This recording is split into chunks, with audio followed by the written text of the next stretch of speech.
Bon, j'espère que vous allez bien.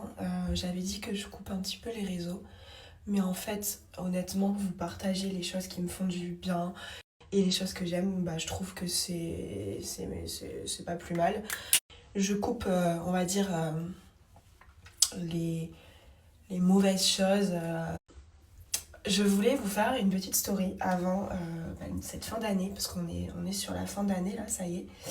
Et c'est vrai que moi, de 2023 et 2024, enfin ces 2 dernières années, il y a des personnes qui en prennent conscience, d'autres pas, parce que y a beaucoup de mauvaises foi qui me suivent, on va dire. J'ai pas que des haters, certes. Il y a des personnes qui vont comprendre ce que je dis, mais moi, sur ces 2 dernières années, j'ai eu un changement radical de mon mindset, avec encore bien évidemment des défauts, parce qu'un humain est constitué de qualités et de défauts.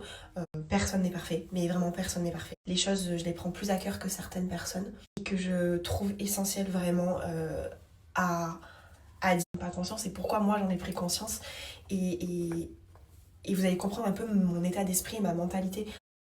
Il faut savoir que donc ces 2 dernières années, j'ai vécu quelques petits traumatismes, et j'ai eu aussi la perte de mon grand-père qui m'a clouée. Très honnêtement, ça m'a complètement mise KO.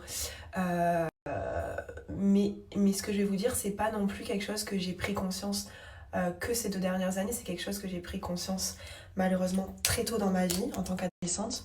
Donc quand j'avais 14 ans et que j'ai perdu mon frère. Et c'est juste que ces dernières années, ça m'a réouvert les yeux. J'ai repris conscience de ça. J'avais un peu délaissé ça, on va dire.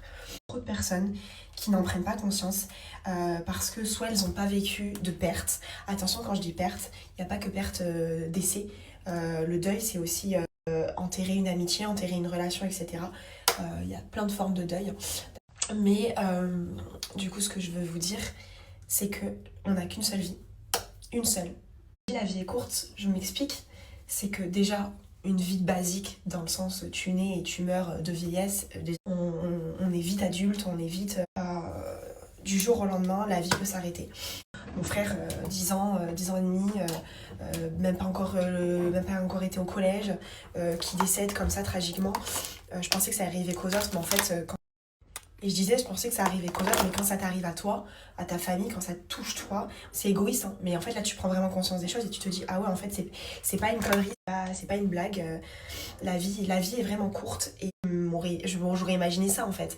Jamais je me serais dit ça. Et puis, on avait tout pour être heureux, on avait une belle famille, on était bien, on a la chance d'avoir des parents qui nous ont gâtés, on voyageait, Enfin, je veux dire, jamais j'aurais pu penser que notre vie prendrait ce tournant-là.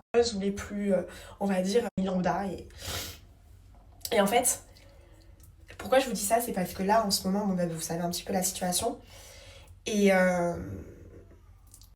et moi, je suis quelqu'un qui raisonne comme ça. Et faire votre chemin de vie, votre vie.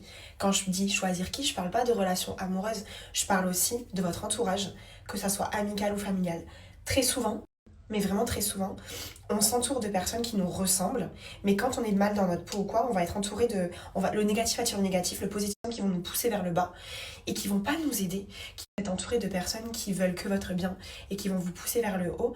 Vraiment, la vie, elle est totalement différente. Donc c'est important de choisir avec qui on fait notre vie.